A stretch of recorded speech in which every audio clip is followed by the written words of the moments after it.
ہم یقینی بنا رہے ہیں صحت مند پاکستان اور بدل رہے ہیں زندگیاں۔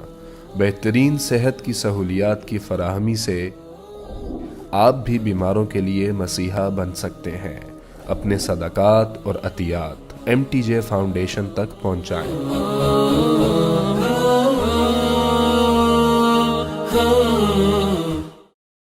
رمضان کا مہینہ آیا تو میرے نبی کا اعلان ہو گیا، ایک فرض 70 فرض کے برابر ہو جاتا ہے تمہارے، نفل فرض کے برابر۔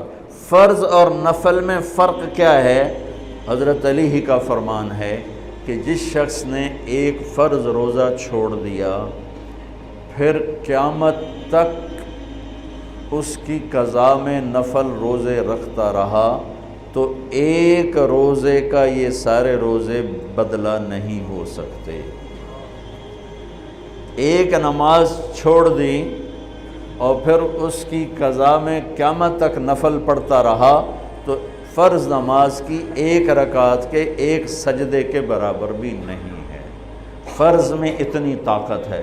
تو اللہ کی رحمت کیسے متوجہ ہوتی ہے کہ رمضان کے مہینے میں اللہ فرماتے ہیں میرے محبوب کی امت ہے، ایک فرض کو 70 کے برابر کر دو، اور پھر فرماتے ہیں نفل کو فرضوں کے برابر کر دو، اور پھر فرماتے ہیں جو رات کو تراویح پڑھے گا، دن میں روزہ رکھے گا، آخری رات اسے ایسے دھو کے پاک کر دوں گا کہ اس کے ذمے گناہ کا ایک ذرہ بھی باقی نہیں بچے گا، سب گناہ اللہ تعالیٰ اس کے معاف فرما دے گا۔ اور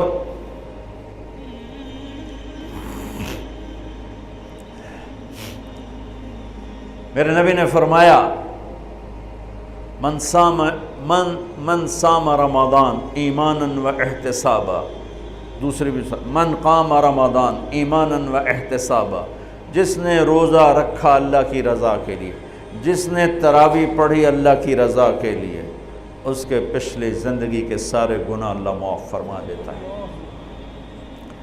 رات کا قیام کسی امت کو نہیں ملا۔ دیکھو روزہ سخت تھا تو ان کا قیام اللیل نہیں تھا، چونکہ وہ اپنی کتاب پڑھ سکتے ہی نہیں تھے۔ رمضان میں اللہ نے آسمانی کتابیں اتاری، یکم رمضان کو ابراہیم علیہ السلام پر، 2 رمضان کو تورات موسیٰ علیہ السلام پر، 8 یا 6 رمضان کو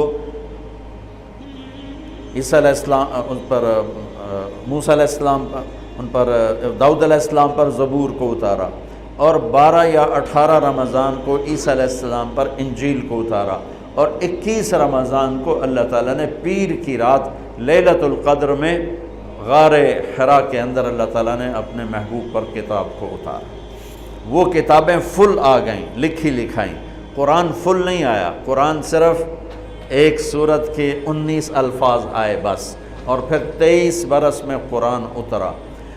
کتنے انبیاء ایسے گزرے ہیں جن کے پاس جبریل زندگی میں ایک دفعہ آیا، زندگی میں جبریل ایک دفعہ، اور ایک سے لے کر آگے کوئی تعداد مقرر نہیں ہے، 100 دفعہ 200 دفعہ، لیکن آپ حیران ہوں گے ہمارے نبی پر جبریل 23 برس میں 24,000 دفعہ آئے، 24,000 دفعہ، جو ایک عجب العجائب ہے، عجب العجائب ہے۔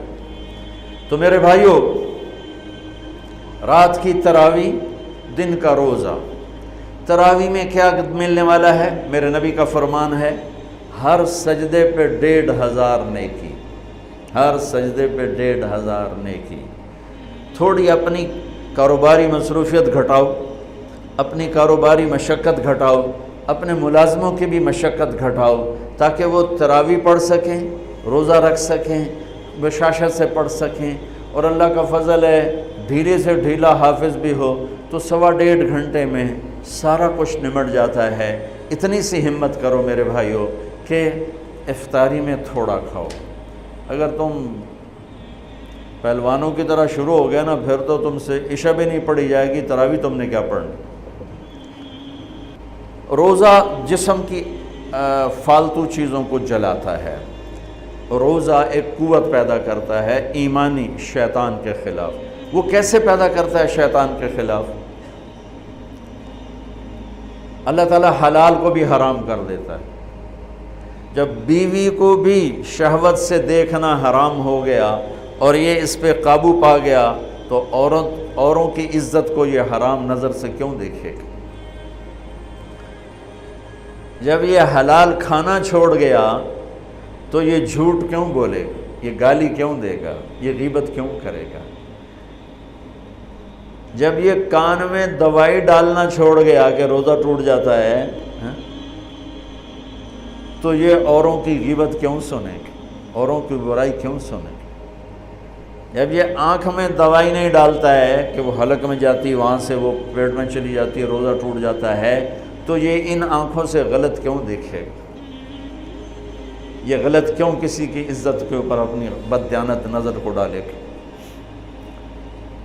تو جب یہ اندھیرے میں بند کمرے میں ٹھنڈا پانی پڑا ہوا ہے اور ہاتھ نہیں لگاتا ہے اور اللہ کا دھیان اسے یاد ہوتا ہے کہ اللہ دیکھ رہا ہے، نہاتے ہوئے ہونٹ بند کر رہتا ہے کہ کوئی پانی کا قطرہ منہ میں نہ چلا جائے اور میرا روزہ نہ ٹوٹ جائے، خراب نہ ہو جائے، تو یہ جب اللہ کا اتنا دھیان اس کو نصیب ہو جاتا ہے کہ اللہ دیکھ رہا ہے، ورنہ کیا کسی کو کیا خبر کہ میں 2 گلاس پانی پیتا یا میں پیاس سے بول رہا ہوں؟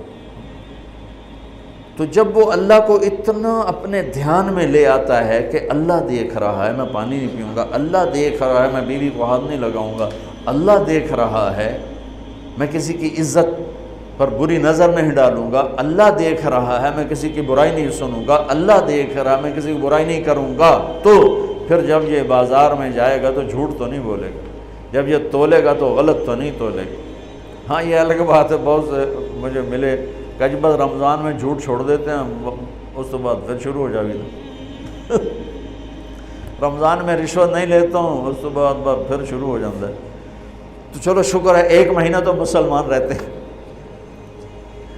اچھا اس کی وجہ کیا ہے کہ رشوت خور کہتا ہے جی رمضان میں نہیں، جی نہیں، رمضان میں جھوٹ نہیں بولنا، رمضان میں صحیح تولنا ہے، رمضان میں غلط نہیں تولنا ہے۔ کیوں؟ شیطان قید ہو جاتا ہے۔ رمضان میں نمازی کیوں بڑھ جاتے ہیں؟ شیطان قید ہو جاتا ہے۔ کسی امت کو یہ نہیں ملا کہ رمضان میں شیطان قید کیے جائیں، اس امت کو ملا رمضان میں شیطان قید ہو جاتے ہیں۔ کسی امت کو یہ نہیں ملا کہ رمضان میں جہنم کے دروازے بند ہو جائیں، اس امت کو ملا ہے رمضان میں جہنم کے دروازے بند ہو جاتے ہیں، جنت کے دروازے کھل جاتے ہیں۔ کسی امت کو یہ نہیں ملا کہ ان کے لیے ہر مخلوق دعا کرے، رمضان کے مہینے میں اس امت کو یہ ملا ہے کہ ان کے روزہ رکھنے والوں کے لیے چونٹیاں بھی دعا کرتی، پرندے بھی دعا کرتے ہیں، مچھلیاں بھی دعا کرتی ہیں، ہوائیں دعا کرتی ہیں، ہر شے دعا کرتی ہے روزہ رکھنے والے کی۔ اس امت کو ملا۔ کسی امت کو یہ نہیں ملا کہ آخری رات ان کی سب کی بخشش ہو جائے، اس امت کو ملا ہے کہ رمضان کی آخری رات سب کی بخشش ہو جاتی۔ کسی امت کو یہ نہیں ملا کہ جنت کی حوریں انہیں روزوں میں یاد کریں، اس امت کو ملا ہے کہ اللہ تعالیٰ جنت کو کہتا ہے کہ تو تیار ہو جا، میک اپ کر لے، میرے بندے آ رہے ہیں، دلہن بن جا، سج دھج کے مجھے دکھا دے تاکہ میں اپنے بندوں کو پیش کروں تحفے کے طور پر۔ یہ ہے تمہاری بھوک کا بدلہ، یہ ہے تمہاری پیاس کا بدلہ۔ بھوک پیاس، یہ ایک لغت کی بات یاد آ گئی۔ جس گھوڑے کو جنگ کے لیے تیار کیا جاتا تھا، جیسے آج بھی جن گھوڑوں کو ریس کے لیے تیار کرتے ہیں، انہیں تھوڑا کھلاتے ہیں، انہیں زیادہ بھگاتے ہیں۔ اور ہمارے بھی بچپن میں جب گھوڑوں کا دور تھا، ہمارے والد صاحب کے پاس ماشاءاللہ گھوڑے ہوتے تھے بڑے خوبصورت، تو ان گھوڑوں کو جب وہ تیار کرتے تھے سواری کے لیے تو پہلے ویسے ہی بھگا رہے ہوتے تھے۔ 2-4 جو ماہر لوگ تھے آج بھی میری نظروں میں آ گئے ہیں، اب تو سب قبروں میں چلے گئے، تو وہ گھوڑے کو بھگا رہے ہیں۔ میں کہتا ہے ایویں انہوں بجائی جاندے نے کی چھوٹے چھوٹے بالکل، اور پھر اس کے پیچھے نا ایک لکڑی وزن دار ڈال کے پھر اس کو خود اس لکڑی پہ بیٹھ کر پھر اس کو بھگا رہے ہیں۔ یہ کیا ہے رہے ہیں؟ اس کو سواری کے لیے تیار کر رہے ہیں۔ اگر پہلے دن ہی کاٹھی رکھ دو تو چاکے وہ مارے گا۔ تو جس گھوڑے کو جنگ کے لیے تیار کر دیا گیا ہو، یا آج کے دور میں سمجھ لو جس گھوڑے کو ریس کے لیے تیار کر دیا گیا ہو کہ یہ ریس کے لیے تیار ہے، اس کو کہتے ہیں خیل صائم، فرس صائم، روزے دار گھوڑا۔ روزے دار گھوڑا کا کیا مطلب ہے؟ کہ یہ گھوڑا بھوک برداشت کر سکتا ہے، پیاس برداشت کر سکتا ہے، لمبی ریس کی تھکن برداشت کر سکتا ہے، دشمن سے بھڑ جائے تو تلواروں کی کاٹ برداشت کر سکتا ہے، اس کو خون بہتا بھی دکھایا جاتا تھا، گھوڑے کو خون بہتا دکھایا جاتا تھا، زخم لگا کے اوروں کو، جانوروں کو زخم لگا کے دکھایا جاتا تھا کہ اس کی آنکھ زخم دیکھے، خون دیکھے۔ ایک عرب شاعر کا شعر یاد آ گیا، یدعون عنتر والرماح كأنها اشتان بیر فی لبان الادہم ما زلت ارمیہم بغرۃ وجہہ ولبانہ حتی تسربل بالدم، کہ میں نے آج وہ کر کے دکھایا کہ دشمن کے خون سے میں نے بھی کپڑے پہنے اور دشمن کے خون سے میرے گھوڑے نے بھی کپڑے پہن لیے، یعنی دونوں ہم سرخ سرخ ہو گئے، خون آلود ہو گئے، کہ میرا گھوڑا بھی سارے کا سارا پوری شلوار قمیض ہی اس نے خون کی پہن لی تھی، اس کو کہتے تھے خیل فرس صائم۔ تو یہ روزہ ہمیں جنگ کے لیے تیار کرتا ہے، کون سی جنگ؟ شیطان کے خلاف۔ اور دوسرا کہتے تھے سامت الریح، عرب میں ہواؤں کے جھکڑ بہت چلتے تھے، طوفان بہت آتے تھے، تو وہ اس میں بہت پریشان ہوتے تھے۔ ہمارے ہاں مئی میں بہت زیادہ آندھیاں چلتی تھی، جب درخت بہت ہوا تو درخت ہی کاٹ کے رکھ دیے، درخت بہت ہوا، آندھیاں بہت چلتی تھی، اب تو بہت کم ہو گئیں برائے، پھر بھی مئی میں کچھ نہ کچھ چلتی ہیں، تو جب وہ چلتی ہے تو ایک مصیبت بن جاتی ہے، تو جب وہ کھڑی ہوتی ہے تو سکھ کا سانس آتا ہے، تو جب وہ ہوا کے جھکڑ بند ہوتے تھے تو عرب کہتے تھے سامت الریح، شکر ہے ہوا نے روزہ رکھ لیا، یعنی ہوا تھم گئی، ہوا تھم گئی۔ اب اس کو یہاں فٹ کیسے کیا ہے علماء نے کہ انسان کے اندر نافرمانی کے جھکڑ چلتے ہیں، جھوٹ کے، ظلم کے، بدکاری کے، فحاشی کے، نشے کے، سستی کے، رشوت کے، بار بار نام لینے سے بھی طبیعت خراب ہوتی ہے، نافرمانی کے طوفان اٹھتے ہیں، طوفان اٹھتے ہیں۔ یہ کیا کرتا ہے؟ روزہ رکھتا ہے، نظر جھکاتا ہے، ہاتھ جھکاتا ہے، زبان پہ قابو پاتا ہے، شہوت پہ قابو پاتا ہے، حلال کو چھوڑ دیتا ہے، تو وہ پورا مہینہ جب اس پریکٹس سے گزرتا ہے کہ نظر کو بچاتا ہے، کانوں کو بچاتا ہے، زبان کو بچاتا ہے، حلال کھانے، حلال بیوی سے بچتا ہے، تو اللہ اس کے اندر شیطانی طوفانی ہواؤں سے ٹکر لینے کی طاقت پیدا کر دیتا ہے، اور یہ اس کے سامنے کھڑا ہو جاتا ہے، ڈٹ جاتا ہے۔ لیکن چونکہ ہمارا روزہ شکر ہے فرض جو رکھتے ہیں ان کو مبارک ہو، بہت مبارک ہو، جو میرے بھائی سست ہیں اللہ کرے وہ بھی رکھ لیں، کہ یہ بہت بڑا سرمایہ ہے، بہت بڑی دولت ہے۔ اللہ تعالیٰ یہ ہمیں نصیب فرما دے کہ رات کی تراویح اور دن کا روزہ، یہ اس کے اندر ایک طاقت پیدا کرتا ہے شیطان سے ٹکرانے کی اور غلط چیزوں سے ٹکرانے کی، اس کے اندر اللہ تعالیٰ قوت پیدا فرما دیتا ہے۔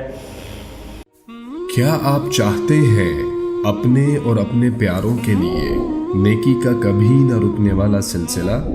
تو مدد کریں بہترین صدقے سے اور دیجئے پانی کا تحفہ ان کو جو اس نعمت سے محروم ہیں۔ اپنے صدقات اور عطیات MTJ فاؤنڈیشن تک پہنچائیں۔